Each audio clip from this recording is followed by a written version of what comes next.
What up, everybody? I'm Antwon Tanner. You might know me from Coach Carter, Sunset Park, The Wood, Moesha, The Parkers, One Tree Hill, and you watching Taboo Comics and Kicks, man. My brother from another. You already know what it is.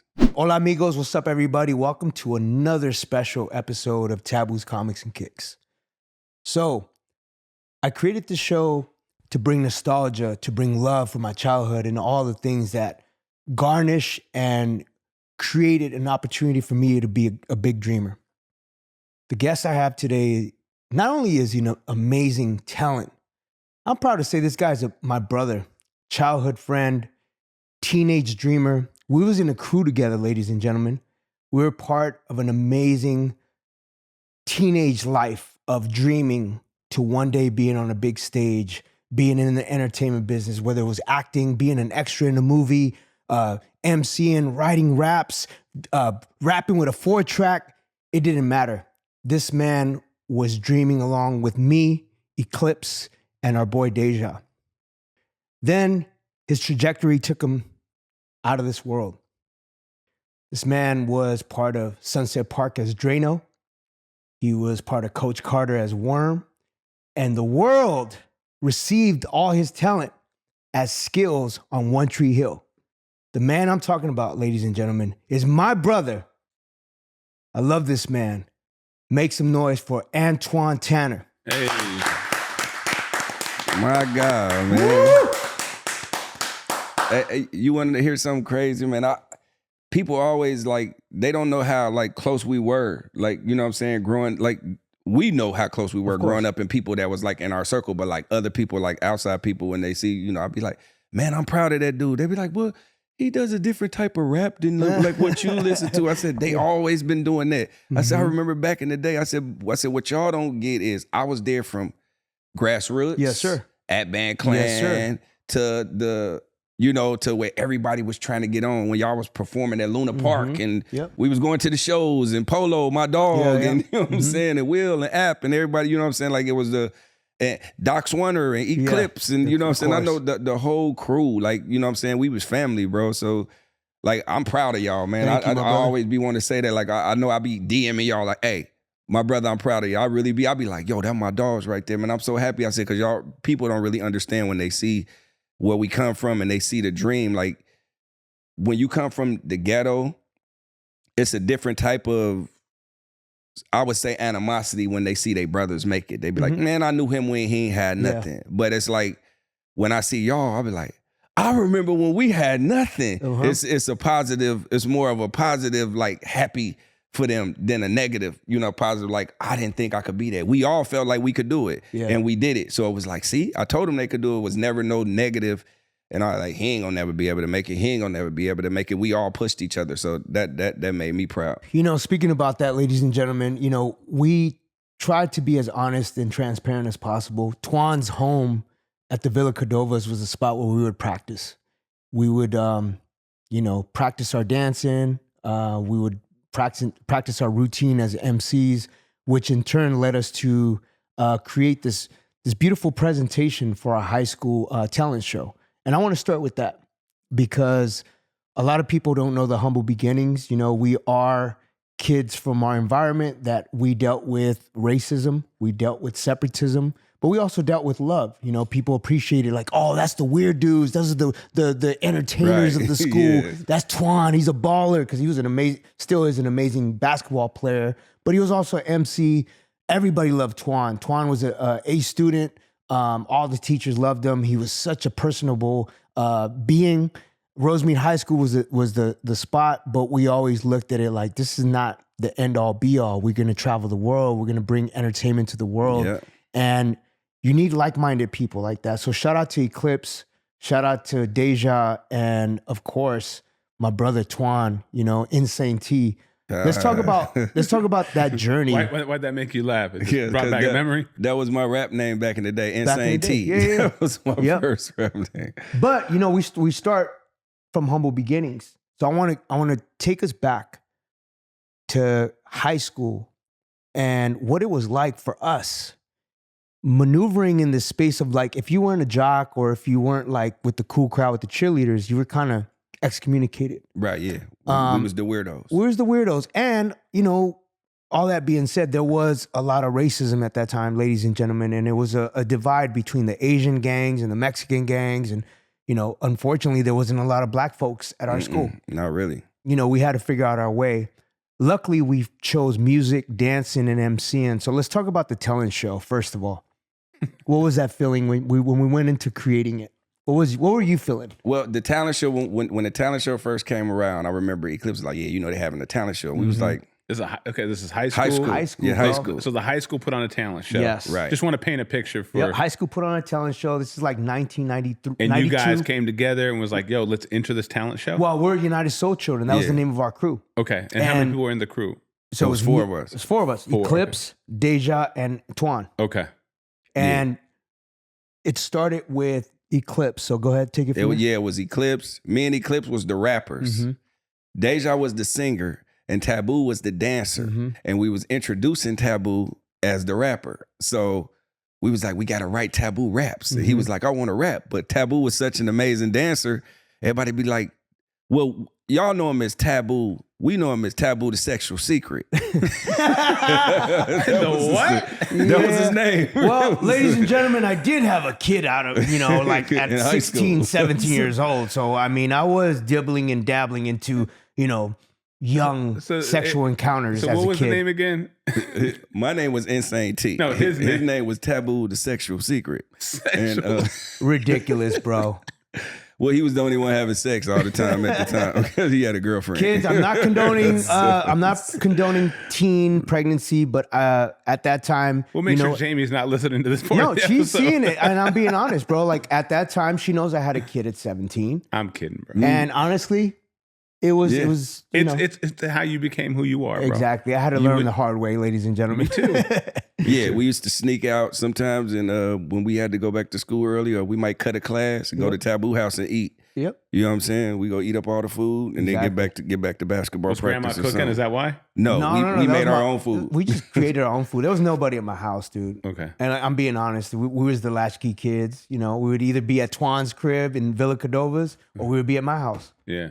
Or Phoenix's or house. Doc's house. Yeah. And what would you guys do? Just chop it up, write songs, dance, everything, bro. We just built as teenagers. We were brothers and still brothers to this day. But it was always something that dealt with entertainment, dancing, MCing, songs, acting. It was an innate thing to be a performer. And whatever lane and discipline we went after and put in those 10,000 hours, that was the reason why we blossomed into who we are now. Yeah, we was adolescent kids. Like we had to deal with, like he said, a lot of racism because it was a lot of the gangs that was around us. A lot of the Mexican gangs didn't like us. You know what I'm saying? So we get hit up. So we were like, damn, what we gonna do? We don't want to fight these dudes. And we just trying to go to a party. Yeah. I remember that party we went to in San Gabriel and the dude hit us up. Hey, where you bought those from? Right. SA. We was like, he was like, you in my barrio? We was like, oh, damn. They was like, they're coming to kill us. We had to get up out of there.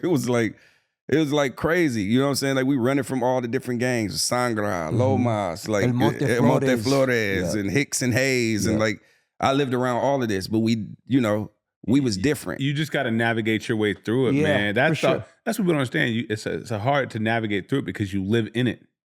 But somehow you got to work yourself around it because you don't want to be a part of it because you know that ain't the future. And the thing about it is that he was a ball player. Yeah. Along with his talent, he was one of the stars of our team.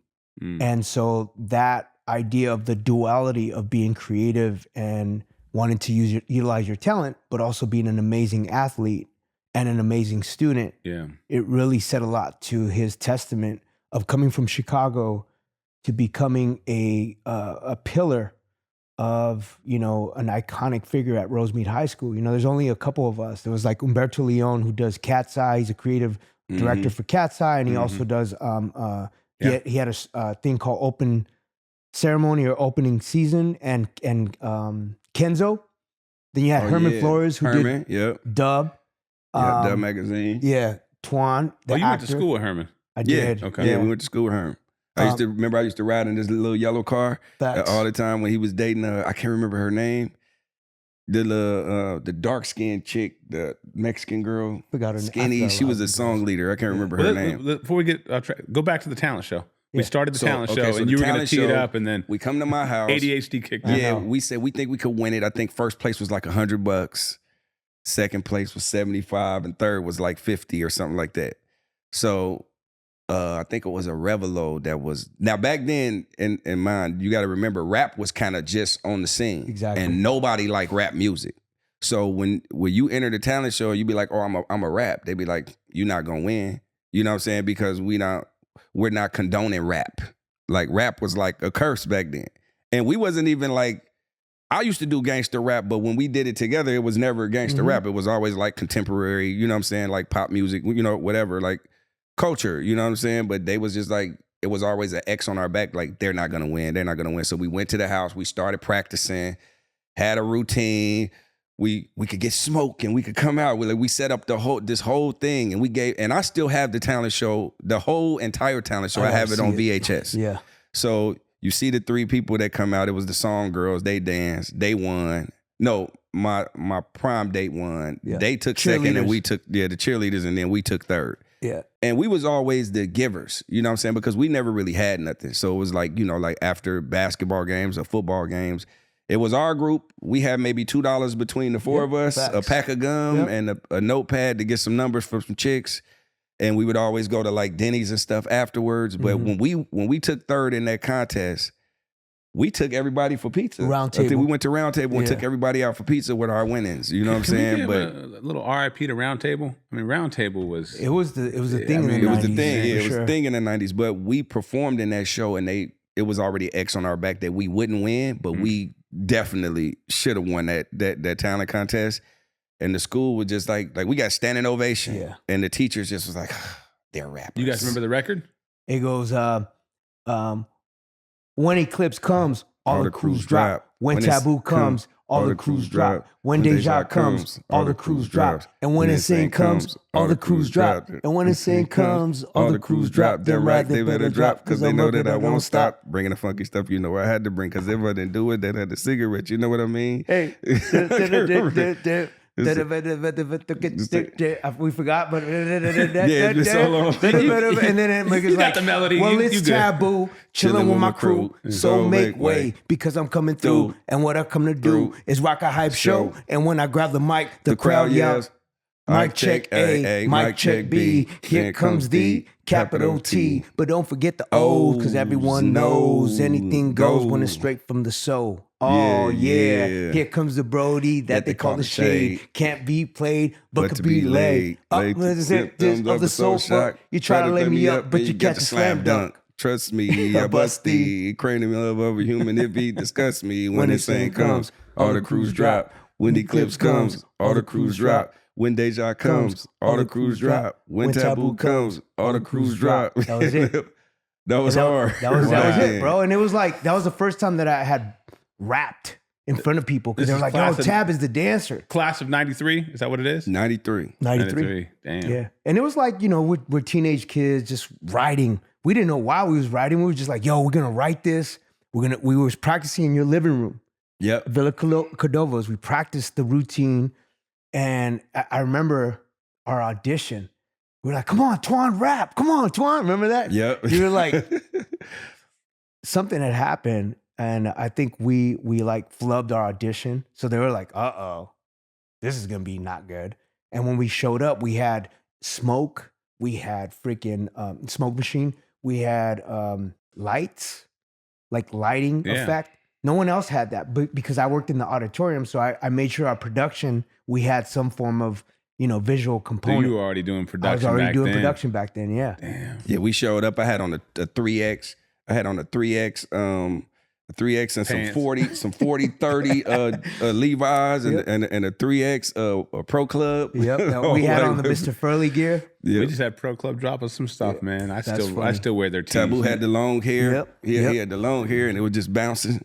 I still got it. That's crazy. Oh, you have the video? I have the actual VHS. Can we get it? Yeah, I got it. It's at the house. We got to put that in the episode, man. So from the high school component, you know, we dreamt that United Soul Children was going to be the jump off.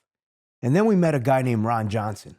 Right, yeah. Ron Johnson was this artist who was an MC, who got an opportunity to be an actor on Zebrahead with he won that Michael K-Day. Rappaport. Yeah, he won the K-Day contest. Yeah. He won the K-Day contest. Or Kiss FM, the Rap Attack.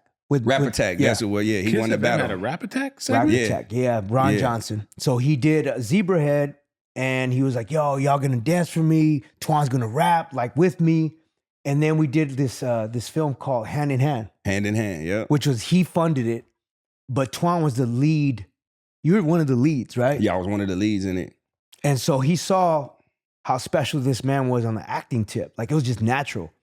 And then from that point on, I think you got an agent. Yeah, I signed with his agent, actually. Right. I signed with Ron Johnson's agent because it was Sunset Park actually was coming up. The movie was coming up, but he didn't play basketball. And he had to go. He said, I got to go to this audition for this movie.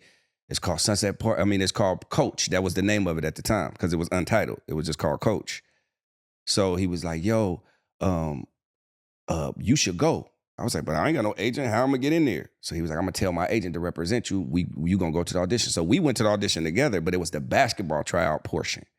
Basketball tryout portion was easy for me because I was already good and they really couldn't play. He was out there sweating sausages, you know what I'm saying, running around trying to figure, because he never was a basketball player. He was more, he liked the gangster stuff, you know what I'm saying? But I was just like more cool. Yeah. And then I never forget it. I got into it with Anthony Hall, Chicago. Mm-hmm. We got to arguing at the tryout. And they was like, man, calm down. It's a movie.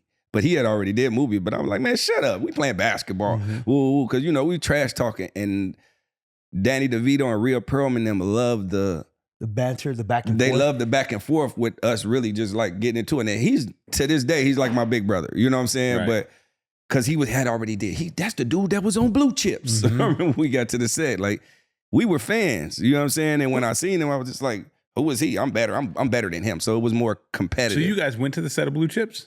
No, but we knew he was on the movie Blue Chips. And I was a big basketball player, so I went to see that movie. That was one of my favorite movies at the time. You know what I'm saying? But when I got to the Sunset Park audition, he was there. And he actually was in the movie. You know what I'm saying? He played Tony in the movie. You know what I'm saying? That was an interesting movie, right? You had a young Shaq, young Penny Hardaway, Nick Nolte. Yep. So he was in it. So when Twan got the opportunity to be part of this movie, he's like, yo, Tab, Eclipse, Deja, yo, you guys should, come through, be part of the movie, like extra style. Yeah. Because we're like, yo, we're trying to make it in any, whether we're doing extra work, whether we're trying out for dance auditions, whatever we had to do at that age to be able to make it, we were going to make it. And fortunately, Twan was our first friend that was actually part of a feature film, and Sunset Park was that film. Yeah, you got the jacket on today. I got it, man. I still got it. That's the original? That's the original jacket. Talk about it. It was in a box. When you see that jacket, what does it make you think about? What are some of the memories that come to your head? I mean, just brotherhood. Like, it was my start. You know what I'm saying? My first, ever flying in first class. You know what I'm saying? Ever being on a set, I was green because I had no training, no class, never took no classes. You know what I'm saying? I didn't know nothing. And Talent Harris and Terrence Howard, Fredro Starr, all of them kind of and DeAndre Bonds was in the movie. They all basically showed me what blocking was. Mm-hmm. You know what I'm saying? How to be in front of the camera, how not to, this seems unnatural, but this is more natural, for you. When you talking, if I'm talking to Tab, but I know a camera there, this is the normal conversation if I'm talking to him. But if the camera's here, I got to talk here and let them cut that. You see what I'm saying? So you get to learn a lot of stuff that they do. It's a lot of stuff feels unnatural, but when they edit it together, it looked natural. So I was green, didn't know anything about acting. I really was actually still playing the game at that time because I actually got to play a character that really was close to myself. So I really didn't have to go far. I really didn't have to reach for the character or dig deep. I already was a class clown. Mm-hmm. I already, was good at basketball and could shoot. And you know what I'm saying? And we already was talking to girls and you know what I'm saying? We was out there because we wasn't the famous guys at high school yet, but we were very popular. Yeah. Because we were different and everybody in our crew did something different. Deja sang, Taboo danced, Eclipse rapped, and I played basketball. You know what I'm saying? So we was kind of like four misfits, but we figured out something together to do. You know what I'm saying? But that was my first professional job. And I just felt like, these are my friends, so why not bring them on? Mm-hmm. You know what I'm saying? So, hey, the first thing I asked, hey, can they get what they call it, a voucher, because we didn't even know what a voucher was. Vouchers, we was like, if you get a voucher, you get more money. True. And we was broke. Like we catching the bus everywhere. Or we jumping in the back of Deja, his Mitsubishi Montero, or the Montero. Yeah, we jumping in the back of the Montero 4 or 5 deep. You know what I'm saying? Like with no gas money. You know what I'm saying? So you know what I'm saying? So we was that, but that was our life. You know what I'm saying? But that was my first like professional side. And then hey, maybe we could get on the soundtrack. Maybe we could do this. So I was always trying to push for us to be able to do other things. And then Taboo was already doing their thing, you know, with Grassroots and the Ab Band Clan and all, you know, they was already going to the undergrounds and the, you know what I'm saying? And me, I couldn't go to all of that because I had basketball practice or I had, you know what I'm saying, I had a game or, you know what I'm saying? So it was just like, but when we got together, everything was what it was for us. You know what I'm saying? You wrote the record though, right? Yes. Remember how it goes? Yeah. Sunset Park, what time is it? It's time to get live. It's time to represent. Sunset Park, what time is it? It's time to get live. It's time to represent. Like we wrote the chant. Yeah. Fredro wrote the lyrics for the freestyle. My man Butter Blam, 360 Slam, Spaceman gets back with the jam. Draino, yo, he goes back further with 3 switch. We yells murder. But this was stuff that we really said. You know what I'm saying? When I would shoot a 3, I would make it be like murder. Right. You know, this before Murder Inc. You know what I'm saying? Like this was just us, you know, being kids and just, you know, expressing our, you know, just our artistry of whatever we was doing. You know what I'm saying? But like Tab said, it was all the music that started everything. You know what I'm saying? We just kind of landed into actor. I never had a dream of being an actor. It's just once I became an actor, I had to learn how to do it. Did they give you writing credits on that record? I still get a little small check from it now. Because back then that was when, you know, soundtracks were, I mean, sometimes they were bigger than the movie. Everything. Can I say that one of the things that I love about Twan since that time, even when the first time I met him, his humility, even though coming from Chicago and, you know, dealing with, you know, all the stuff that he dealt with in Chicago, then coming to LA, San Gabriel Valley, the humility is something that I'm very, very appreciative that you've carried on even in this state of your career to be able to be so successful. And, you know, you are a person that lived a dream, not just in the, you know, the film world, but in the television world. We'll get into the television, but I just wanted to give you your flowers for always remaining humble and never allowing this facade that is called the entertainment business or show business get to your head. And that's something that I really appreciate about you, Twan, as a brother. Every time that I've seen you in interviews or I've seen you, you know, on your Instagram, you're always humble. And I love that about you. And there's not a lot of us that have made it in our crew. And as far as like, you know, growing up, there's a couple of us, but the reality is you have always maintained that even keel. And it's like, you're such a personal person, even since high school, that it's beautiful to see you shining. Oh, thank you, man. Same to you, brother. You know, like I said, I love all y'all. It just be funny to me when people be like, so you know them? I'm like, we grew up together, shit. I'm like, what? Yeah. You know how many top ramen and hot dogs we ate together? Bro. If you don't cut it out, like, you know what I'm saying? But it's weird they would ask you that because obviously you work in the industry. I mean, you think that would be kind of expected that, you know, you wouldn't be lying about that. Yeah, well, to an extent, but some people still don't, you know, they still don't believe it, and it's crazy. You know what I'm saying? You lying, you don't know them. You know, they know you know people because you're around, but back then we didn't take a lot of pictures. Like now, everybody got a phone, so it's easy to take pictures or a video. Or I know when I post a picture with me and him today, it's gonna be lit. My Instagram gonna be lit. But back in the day, we had to have the little rollaway cameras that you click, and then you had to drop it off. One. You drop it off. Yeah, drop it off and wait a week, and then they call you and tell you to come pick it up. And half of them be blurry as fuck. Yeah, so you never know whether they was good or not. You know what I'm saying? But the struggle was real. Yeah, we never took pictures like that because nobody really had cameras. You know what I'm saying? Like that. So, but you know, but we have the memories of dancing, you know, putting the beatbox out back and y'all dancing on the cardboard in the back and in the parking lot. You know what I'm saying? Another thing that, sorry to interrupt, just to interject. Another thing that I remember about Twan, and I've said it on this show a couple of times. My brother, Twan's dad, Jet Tanner, he was the one who's like, Tab, Deja, y'all want to practice? This is martial arts, right? Because he's a martial artist. Tab, I need you to come to my house, go to the backyard, and hit this board. And I was hitting this board. I'm like, damn, my knuckles. You see my knuckles? Tab, you see my knuckles? Right? Jet would always be like, you see my knuckles? Keep hitting that board. I was like, all right, Jet. And he was just teaching us some Jet Kundo. That's what he called it. And I did that for like 6 months. I was like in his garage training. And then I said, yo, Jet, am I good? He's like, Tab, you're good enough to get your ass kicked. But that was Jet Tanner, man. You know, like growing up with was that he a love. Trained martial artist? Yes, Pops? he was. He did. He ran a school in Chicago for years. Wow. Yeah, they used to call him Snake Sign. He was cold. And I have my nephew. His name is actually Jet. He's Jet the Third. He's like one of the top little UFC fighters, and he like 13, That's 14. dope. He's ranked in the nation right now. He be beating up 21-year-olds. They live in Vegas.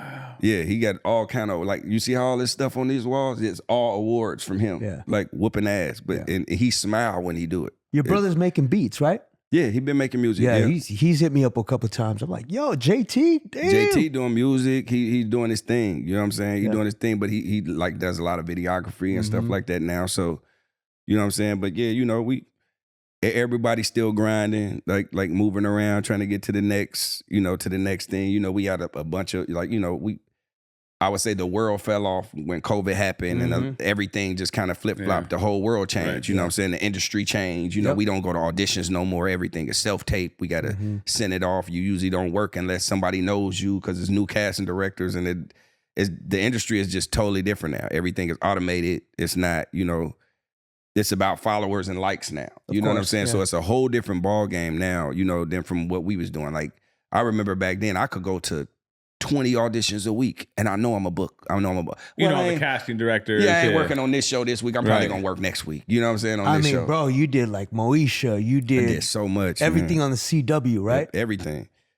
I remember seeing you on Moesha. I was like, yo, Sunset Park, Antwon and Moesha. It was dope to see you go from film to television, back to film, to television. Like, you really set the tone of like not being pigeonholed to one thing. Talk about that journey of like. Before we jump to that, can we Sunset Park wrap that up real quick? Is there a moment in that in the film, a nugget you can drop to the viewers, some behind the scenes? Well, the behind the scenes that I want everybody to look at so they could just see how we were all kids. It's a scene in Sunset Park where we were playing Morningside High School, and behind our bench, when DeAndre Barnes was like getting into it, that was the scene when he got into it with like, man, I slapped that ref in his mouth, man, because he was telling the coach to sit down and shut up. If you go look, it was you, Eclipse, Terrence. It was like all the homies, all our crew, Deja, everybody was right there behind the bench, like in the movie. Oh, Tab and them is all in the movie, like right behind the bench. Looking all serious. It was always like that, doing the extra act, like what? Just trying to be seen, that like and they was there like trying to stand out somehow. Yeah, exactly. Because I felt like these was my boys. So when something was going good for me, I wanted my crew to be there. So hey, y'all come to the set every day. They gonna pay y'all. We got free lunch. We got this. Y'all need a ride? Voucher. Cool. We get a voucher. It was a come up. Yeah, it was a come up. Remember, and I had a bucket. Like this, how far we go back. I had a bucket. And remember, my car took forever to start. It did. I had an 87. A bucket is a car that barely runs, people. Yes. An 87. You hope it runs. An 87 Ford Escort. And I went, sometimes we could be there 30 minutes and then it'll finally go, and I just say, we can't turn it off. Yeah. We drive everywhere, no matter what we did. Somebody was going in the store, leave it running because we might still be over here. So, but I wanted my crew there. You know what I'm saying? So that was good for me to have like people who actually supported us, because it was us who supported us. Everybody always doubted us. You know what I'm saying? So, that's where we came from. Like, they not gonna be famous. They not gonna be, okay, whatever. Yeah, but you ain't Def Jeff. Y'all ain't Def Jeff. Soul Brothers. Yeah, y'all ain't them. We had haters amongst our, like some of our homies was hating on us. Like, y'all will never be that. You know what I'm saying? Like, so go back and watch the film. Look for Taboo. Yeah, go back and look. Tab is in Sunset Park, baby. You know what's cool too is that time period. The fact that he got to work with Danny DeVito and Rhea Perlman, because at that time it was like that was the. Did you get to meet them?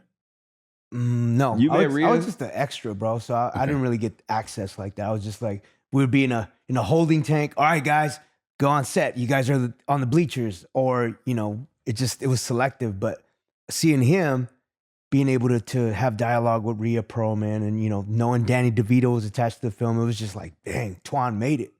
So it was just reaffirmation that we have someone that we could look to as inspiration to keep our dreams alive.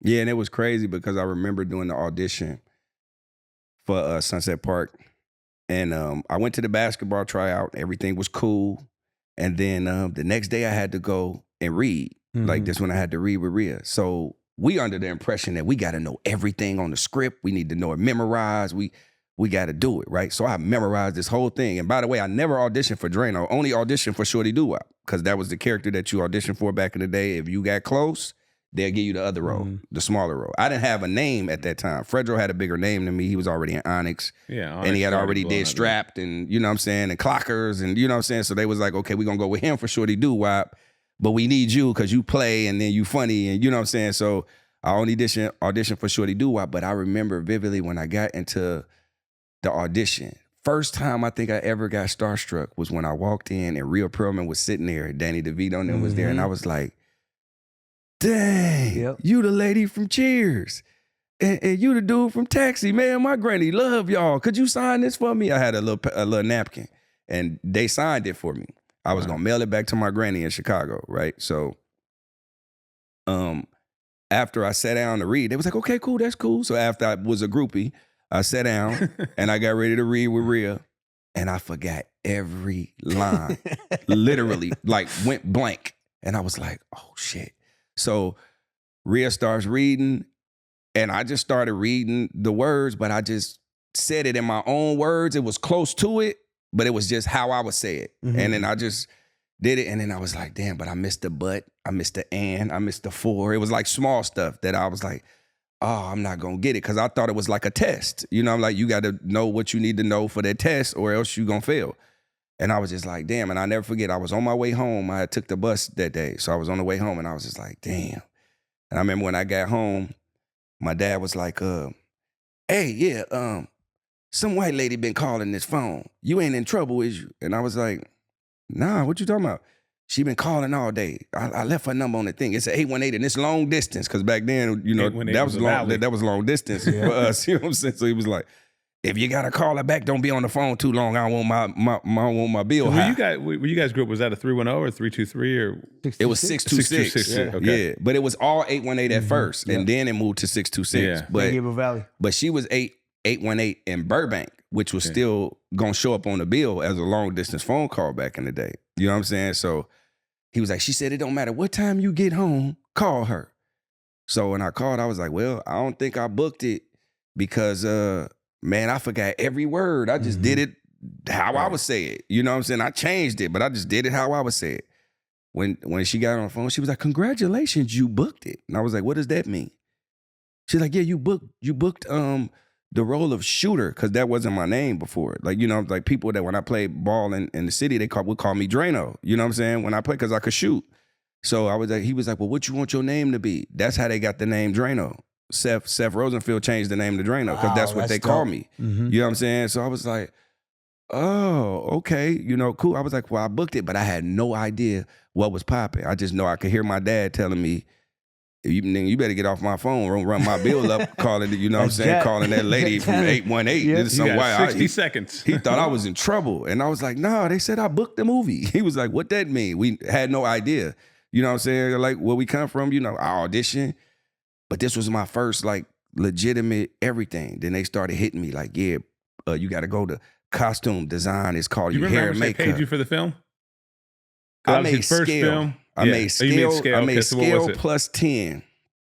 And it wasn't that much. That's what I'm saying. Everybody's first film was like nothing, right? Nothing. I probably think I may have grossed like $30K, over like 5 or 6 months. But I ain't never seen $30K before. You were like, what, 18? Yeah, 17, man. We was catching buses and walking before that. You know what I'm saying? So it was like, that was life changing at the time. Yeah, like I bought an $800 car at the junkyard. You know what I'm saying? Just so I could get back and forth. Right. So we definitely come from the humble beginnings. You know what I'm saying? So when I see Tabney performing in front of 100,000 people, man, I'll be like, yo, we dreamed of that, bro. And it happened. 1 million in Brazil. Yeah. It happened. Like, but we dreamed of that in a garage with my dad, my stepmom, my little sisters, and them looking at us going, all right. You know what I'm saying? To people at school going, they'll never do this. They'll never do that. To now, I knew y'all was going to do it. You know what I'm saying? But it was fuel. It was fuel, Twan. And you know, it goes to show that we doubled down on ourselves, no matter what discipline, what lane we was going after. Yeah. And it's beautiful because at the end of the day, like you went from the junkyard to being able to book more shows and on TV and film. Let's now travel into after you did Sunset Park, then you start doing Moesha and... I did, my next project after I did Sunset Park was called The Sun Chaser with Woody Harrelson and John Seda. That was my next project. I had tested for John Seda's role, but I ended up getting the other character. Is this before White Man Can't Jump with Woody? It was after White Man Can't Jump. So he's now. Yeah, he was already. Yeah. Oh, he was big like Cheers. Well, yeah, he was a big dog then. Yeah, he was big.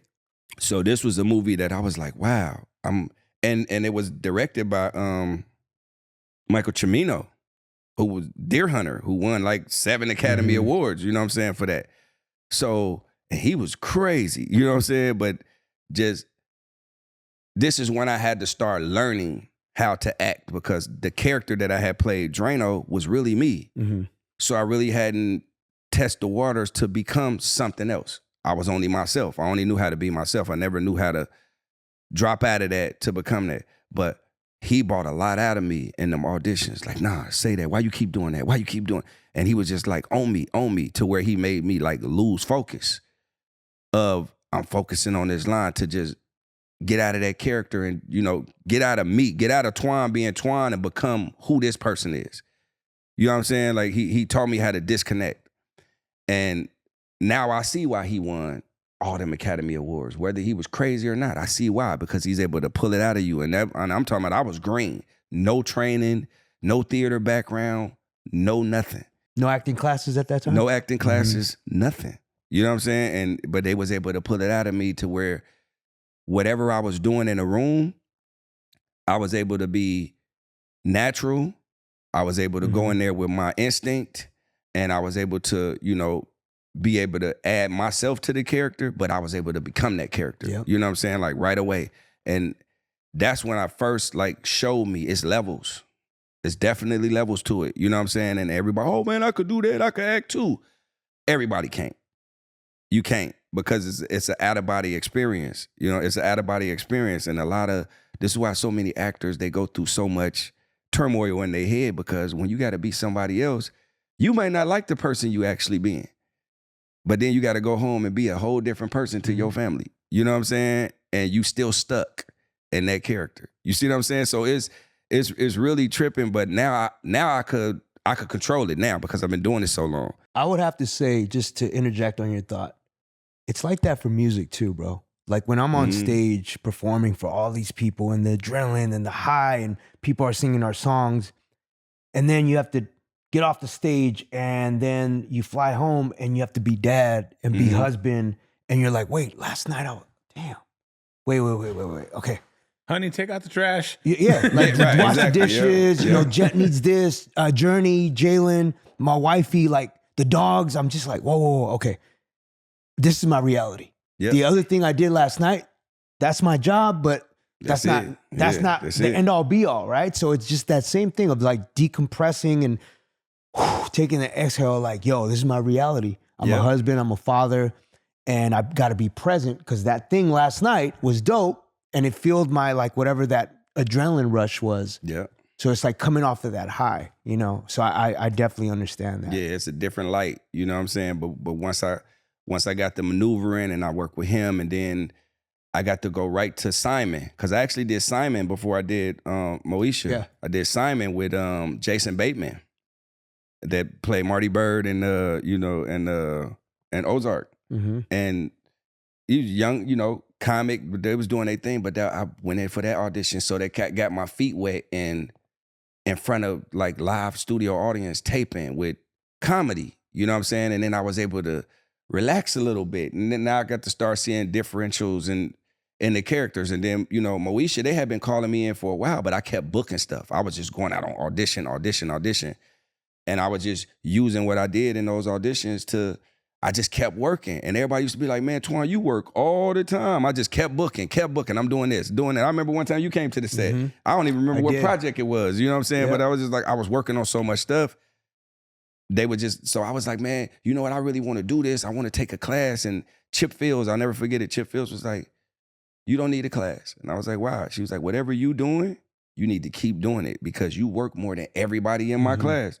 So I don't want to mess that up. But it's cool that if you come down to the class and pay attention and just watch and have some fun, that'll be dope for you. But I don't want to mess up a train that's already moving. And I was like, so like, you know, that made me feel good that somebody actually paid attention to, you know, to see that I was evolving. You know what I'm saying? It's just that I had to become serious about it if I wanted to do this for, you know, do it for a career because all the characters were so close to myself. Originally, it wasn't until I did really when I knew I could really do it was when I did 413 Hope Street. You remember the one I did with Richard Roundtree? Yeah, rest in peace. A little bit more on the serious tip. I played a Muslim in the show that had killed this boy for some shoes, but I went to prison for drugs. They never found the killer. When I got out of prison, I had to go to this community center, but the community center was in the memorabilia of the kid that was killed. And his dad ran the facility. Damon Wayans wrote the show. It was his show. It was a comedy. He was in between that and my wife and kids. Yeah. So this was Sherry Headley, and we had a really good cast. You know what I'm saying? Really good cast in that. Kelly Cofield, comedian turned actress. You know, from In Living Color. Mm-hmm. So I worked on that, but I'll never forget it. True story. I was in a makeup trailer. And I used to never study my lines before we filmed. But this character I had to study because this character was Muslim. He knew what was going on, but I really wasn't prepared. Richard Roundtree, we was in the makeup trailer and Richard Roundtree was sitting in the chair. And we was just getting our makeup done. And Jonetta, that was the makeup stylist at the time, she was doing his makeup and then everything was kind of quiet in there and he just got to talking. But when he was talking, it was the scene that we were supposed to do. It was a big scene. So he just got to talking, and I was just like, oh, okay. So we the only two in there that kind of know what's going on. But he was just talking, and I'm listening. And I'm like, right. But every time I said something, they was looking at me like I was being rude, like I'm interrupting him. You see what I'm saying? But it really was the scene, and he kept talking. And but it was so fluid. That's what let me know, and I was like, dog, he is dope. Like, he is a beast. Like, so I got to learn on my feet. I got to learn from honchos, you know, Charles Dutton and, you know what I'm saying, Andre Brower. I got to learn from working with these cats, stealing. Eric LaSalle, I'm stealing from these cats, seeing what they do, what he do. Okay, he do that. Watching Denzel, studying, you know what I'm saying? But then when Richard Roundtree did that, I would never forget it. I was like, okay. When did you work with Denzel? What project was that? I didn't work with him, but I tested for Remember the Titans. You know what I'm saying? Yeah, I tested for Remember the Titans, so I got to do screen tests with them and all of that. But which role did you test for on Remember the Titans? Shun for Speedy. Okay. Yeah, Donald Faison ended up getting that role. Right. The little linebacker, the running back. The ball and yep. So it was between me and him. But I got to work with them before the project, so I got to see what they was doing. I worked with Charles Dutton on The Corner, which was The Wire before The Wire because it was The Corner first. Wow. But I didn't get it because I was in between two projects and ended up losing two projects in a matter of hours on a miscommunication. And I was filming Sister at the time. And that's when Robbie Reed was my manager at the time and came and told me, you're not going to get either one. And I was like, what? I thought I was first choice. And she was like, what? They passed because of this. And then the next day they passed because they thought you had already took that. I was like, oh, well, no. So I lost two big projects. Tell them I'm available. Yeah, I lost two big projects like overnight. But, but it was cool. You know what I'm saying? What was a moment for you testing with all these incredible actors, like a oh shit moment? Well, that with the Richard Roundtree, that was my oh shit moment. Because I went back to my trailer and I said, the way he knew all those paragraphs, nobody knew what was going on but me. He made me feel inferior. he made me feel like, get on my level. Mm-hmm. And I think he did it on purpose. Cause he was like, he probably saw something like, you young, but you ain't taking this as serious as you should be taking it. You know what I'm saying? And he was right. I went back to my room and I studied, man. When we got back to there, that's when I first got a look. I think it was an Emmy consideration. They sent me the paperwork for it or whatever. I was like, damn. But I was never nervous after that because he would tell me stuff. He would be like, hey, man, you got to go with your instinct. Go with your instinct. Slow down. Charles Dutton, slow down. Make it you. Denzel, don't act. Just be. Sam Jackson, fuck the line, know the scene. You know what I'm saying? So I'm taking these little tidbits from all of these beasts. You know what I'm saying? And Denzel said something to me one time. He was like, man, listen, I don't care how big of a villain you got to play in any movie or whatever it is that you do. Always make him likable. Always. Denzel was an asshole in Training Day. But my nigga, you loved him. You loved his character. True. You see what I'm saying? So he said, always make him likable. You were just hoping that he wasn't as crooked as you thought he was in Training Day. You pulled for him. Yeah, you still wanted him to get the money to the Russians. Yeah. You still wanted him to get the money to the Russians. True. You see what I'm saying? Because he made the character likable. Yeah. Regardless of whether he was out of bounds or not, you made it like that. You know what I'm saying? But just to work with those people and not, you know, like even with Macy Gray, like I work with Macy Gray on Percentage. Mm-hmm. You know what I'm saying? And Ving Rhames and, you know what I'm saying? And Cameron. And I work with all of them. You know what I'm saying? Like I work with a lot of people over the years, you know what I'm saying? But it's just, once I learned my niche, and I think Richard Roundtree was the one who actually pushed me over the hill to get my shit together and take this like real, you know, serious. He was good. When I did Coach Carter, Sam Jackson would get off camera and he would do certain stuff off camera. We'd be like, what the hell is he doing? Because he would try to throw us off.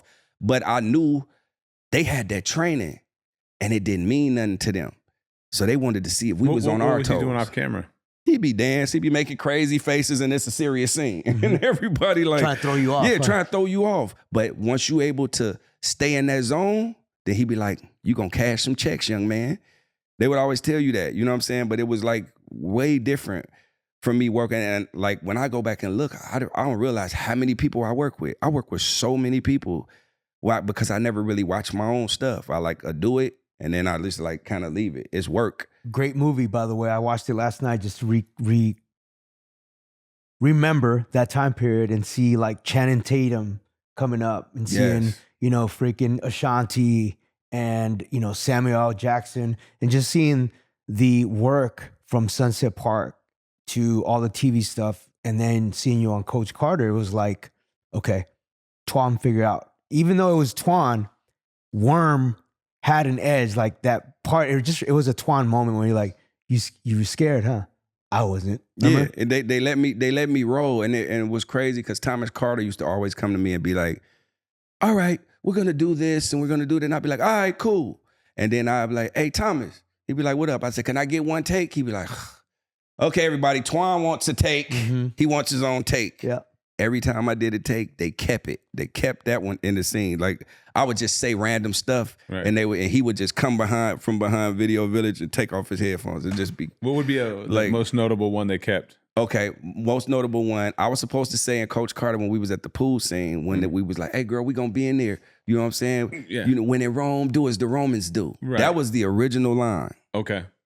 I said when the girl's like, "You coming in?" I was like, "Oh, we in there like booty hair." You know what I'm saying? And then I was like, "Yeah, hold on, let me take my chain off so my neck don't turn green." You know what I'm saying? And I took my chain off because that's just something that we would say. Because we know we all wore fake jewelry back in the day. You know what I'm saying? And we made sure our neck didn't turn green.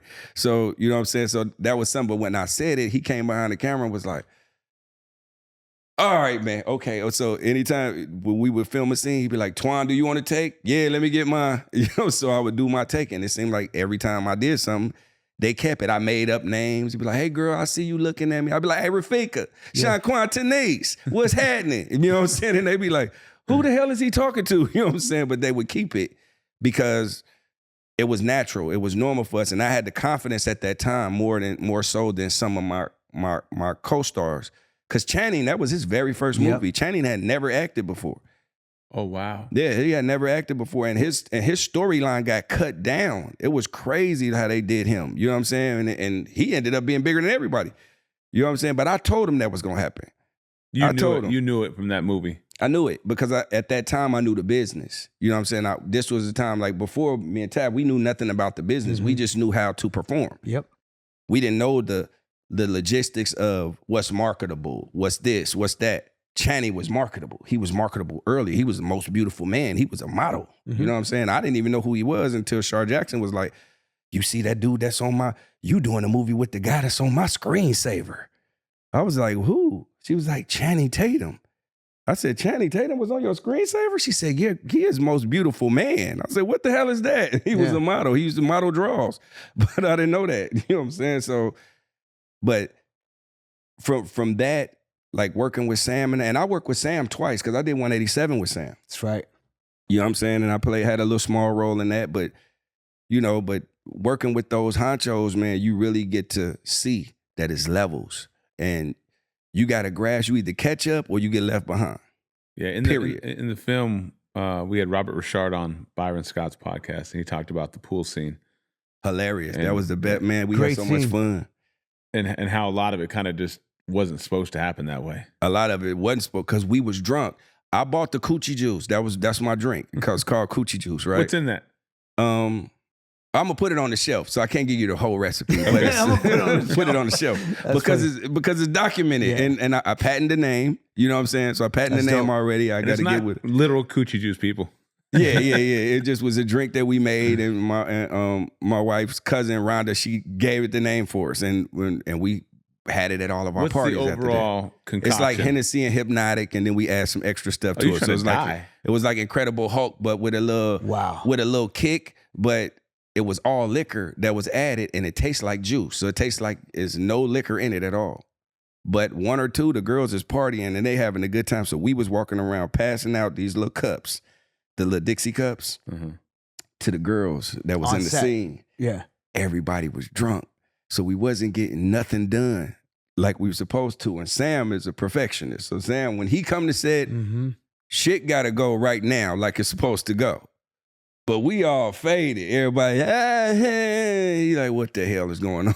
You know what I'm saying? So he was mad as hell. Who was the ringleader handing out? Who started it? Was it you? It was me and Rick. And shout out to Rick Gonzalez. That's my guy. Yeah, Rick. It was me and Rick and Robert. And Rob Brown. Okay. We was the kind of like the mischievous kids, but we felt like we could get away with because we was the leads in the movie. So, and Robert Richard was Damien. So. And his girlfriend was always there. Actually, his girlfriend was in the scene. Oh, she was? One of his girlfriend was in the scene. She was mad because he was gonna have to kiss another girl, and she was like, "Hell no, I'm not being. I'm gonna be in the jacuzzi with you." So that's why he had two girls in the jacuzzi, because one of the girls was the actual extra that he was supposed to be kissing, and the other one that he actually kissed was his girlfriend at the time. So we was like, he booed up on the set. Look at him booed up, like, you know what I'm saying? So. Yeah, we had some hell of a memories, man, on a lot of those sets. So that's why you look faded on the bus, because you were faded. I was faded. I was done on the bus. I actually fell asleep. Yeah. And woke up in one of the scenes. It was like, yeah, you look, huh? Yeah. And my eyes was hella red, and I was like, we was drunk as hell that night. Like, we was sleepy. Rob Brown still acting? Yeah, he did. Because he had done that movie with Sean Connery. It was but really good. He did Treme. He did that show Treme on with the David Simon produced, and then he moved from Treme to was it Blind Spot? He did another series, Blind Spot, Blacklist, one of them big shows. He did Recently? that show. Yeah, I think it was Blind Spot, the one that he was on. He was a series regular for like 6 years, but he was on Treme. Sean Connery.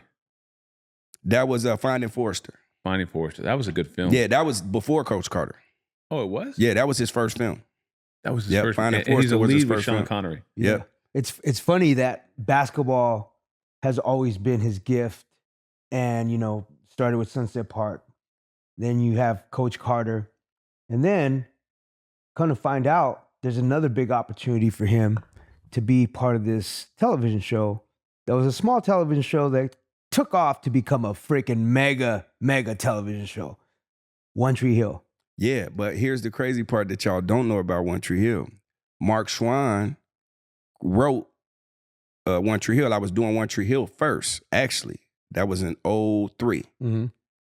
He hit me while I was on the set one day and was like, hey, I'm doing this movie. It's called Coach Carter. I'm getting Samuel L. Jackson to play the lead. I want you to play one of the players in it. And I was like, well, how I'm gonna do that? Because y'all just signed me as a series regular. He said, well, it's our production. It's me, Brian. Oh, that's dope. And Mike. So we'll figure it out. Joe Davola, you know what I'm saying? He said, we'll get you on there. I was like, okay, cool. But I still had to go through the audition process. So they had to write me off of some of the episodes from One Tree Hill so I could do Coach Carter. You know, but it's the same writer. That's crazy. Same producers. So I mean, Skills is such a lovable character. Again, yes, it's a different demographic, a different much broader audience. Right, yeah. But it was dope that you were able to bring your personality, but also your acting capabilities. Talk about what that was like being on such a big titan like One Tree Hill. Well, on One Tree Hill, it was good because when we first did it, nobody thought it was gonna get picked up. But when I read it, I was like, nah, I think this is pretty good. I think it's gonna get picked up. But I think in that world, they always think worst case scenario, which is cool to think, you know what I'm saying? But like when I read something, I never really watch certain stuff. So when I read it, I could tell whether it's gonna go or it's not. Cause I'm like, I will watch this. That's how I thought about Where's the Love, by the way. Yeah. You know what I mean? That was my Where's the Love moment. Yeah. Did you like Where's the Love when you first did it? No, I said I knew that this was gonna go. Oh, yeah. He's saying that he knew One Tree Hill was gonna go. I knew it was gonna go. I knew Where's the Love was gonna go. And I said, this show gonna go for a while. And they was like, well, Twan, you keep talking. I said, man, listen, when we get to season 8, y'all need to let me direct the episode. They was like, we'll write that in the contract right now. Wow. We did 9 seasons. They didn't let me direct yet. I was like, but they was like, wait, hold on. I said, no, I was the first one who said we was gonna get there. Nobody believed me. I said, we got all the components. You got a good storyline. You got some cute white boys. You got some cute white girls. Y'all always in the media. Man, this, and everybody cry at the end of every episode. Exactly. They gonna love this show. So I don't know, man. I don't know. But he did a great job, and he was able to tackle a lot of like stuff that we dealt with, the kids dealt with in high school. We tackled a whole bunch of stuff. We tackled the school shootings. We tackled teen pregnancy and being a virgin and the outcast and the depression and the stalkers, and they touched everything on One Tree Hill. You know what I'm saying? So it was just like I was basically back in high school again on the show. So it was cool to be able to relive out some of the stuff and do it a different way than what the choices that we probably made. You know what I'm saying? Granted, good thing we didn't make some choices like some of our friends made and they locked up or they dead or, you know what I'm saying, or stuff like that. But to be able to do it in that world, to show it to the world that you don't have to, it's always another way. It's pretty dope seeing how far One Tree Hill took Twan.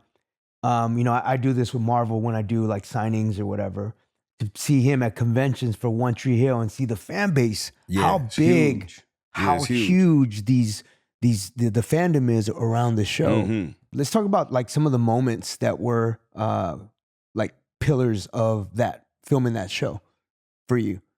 Well, I think I really paid attention like towards the later seasons because I would like come in, do my job, and I go like, I was a regular dude. Like I was a regular North Carolina guy at that time. I would literally go to work, go to the gym. I hung with all the locals. We go play basketball. I go home, get dressed. We go hang out at the bars, watch the games. And I had a lot of local friends. I still have a lot of local friends in North Carolina. Yeah. So I became part of the community. You know what I'm saying? So to a lot of them, I wasn't the actor. I was just Twan. You know what I'm saying? Like, oh, dear, Twan coming over for dinner tonight. Oh, Twan coming over to play poker. Or Twan coming to watch the game. And you know what I'm saying? Like, because it was a small city that nothing was going on. They kept us away from LA so we wouldn't have to deal with the parties. That's what they tried to keep us because we all was young. We was 20-something years old, and we stars. We making, $40,000 a week. But when you in North Carolina, you really got nothing to spend it on. You know what I'm saying? But in LA, you buying a new Ferrari, you at the party every Saturday, and then now you ain't at work on time because you drunk. You laid up, you know what I'm saying? So they got us, they isolated us basically in this small town that everything basically closed at 6 o'clock. So it was so boring. We had to hang with each other. We got to know each other. We got to become family because it was nothing to do. Like, you cooking tonight? Okay, cool. I'm going to cook this. I'm going to bring it over. We going to watch so-and-so. We going to watch the show. You know what I'm saying? Like, it was like that. They basically forced us to become a family. That's dope. And that's what we did. So that's why I think how organic it was made it so good and relatable with the characters to where people could just like watch it from the outside and be like how they love us so much because we actually became family doing it. You know what I'm saying? And actually pushed each other to be better because we always was a team.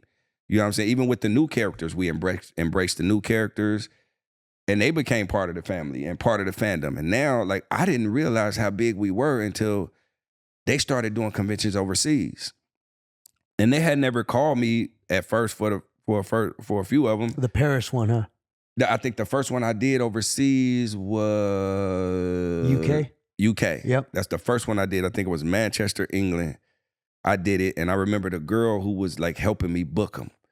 And then I was like, you know, I had only heard about small money that you can make, like $5K, and we'll give you 2 bottles at the club and a section. You know what I'm saying? Like that's all you knew, because I hadn't, you know, been abroad or knew that fan base side, you know, the urban fan base. But this was an international fan base, so this was totally different. Talking my language. So I talked to Chad Michael Murray, like, Chad, how much should I charge, bro?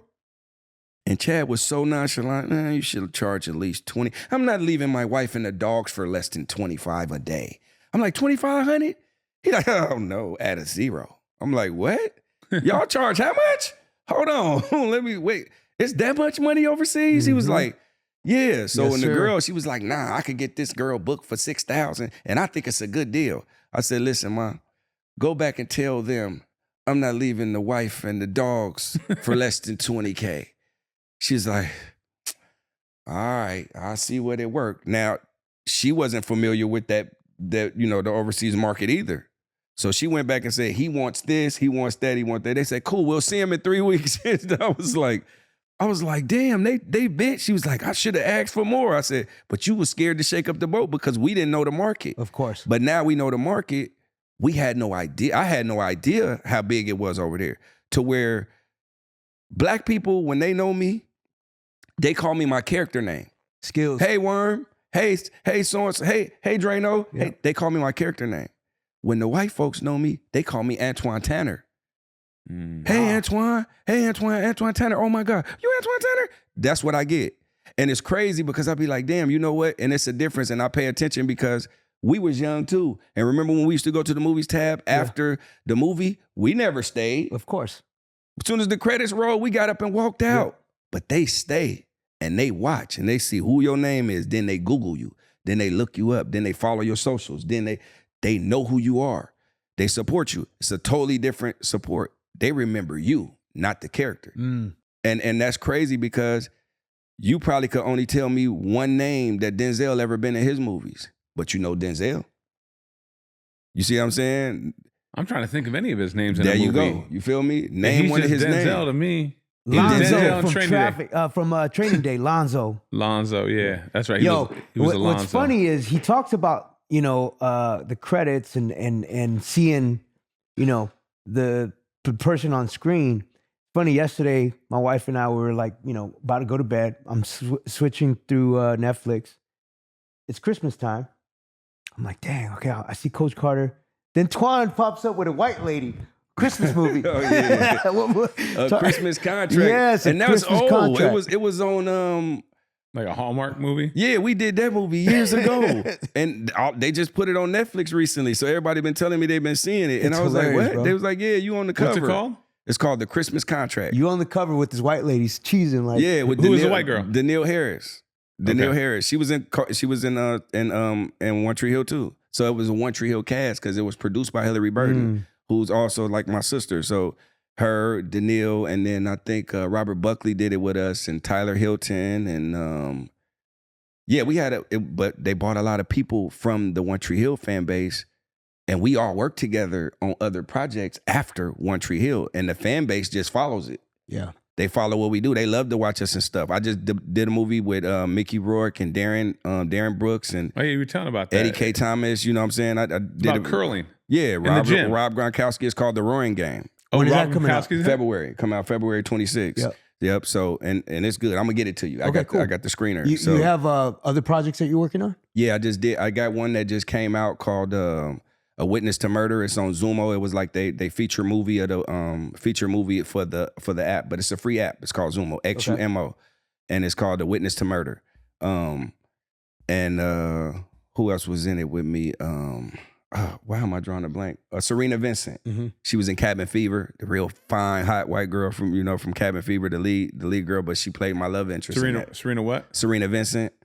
Yeah, she was in Cabin Fever, but she starred in A Witness to Murder with me. You know what I'm saying? So that was cool. Same as Verdi Films, Chad Verdi, Senior and Junior, and Paul. You know what I'm saying? Like good guys. You know, they brought me in to get some projects with them, and then they double back and they hit me back to do The Roaring Game with them, and that's a comedy that comes out in February 2026. That's gonna be, it's funny as hell. I can't wait to see it. You know what I'm saying? Yeah. And you know, I'll send it to you so you can watch it over the holidays with the family. You know what I'm saying? But it's but pretty cool stuff. I've been honored to do some stuff. My reputation is good, you know, in Hollywood. So people still hit me up and be like, hey, you know, I appreciate your work. I want you to come do this. You know, can you come in and do a day? Can you come in and do this? You know what I'm saying? Yeah, let's do it. You know what I'm saying? And now I know everything is about content. So, you know, next Black Eyed Peas video, I'm there. You know what I'm saying? Let's do it.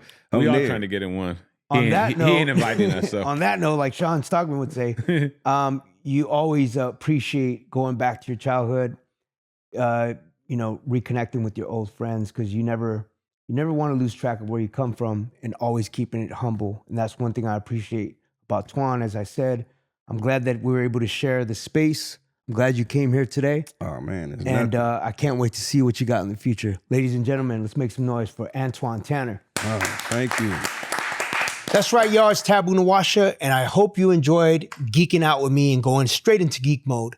For more information, for more videos, subscribe, like, and comment. Share it with your friends. Much love. There it is.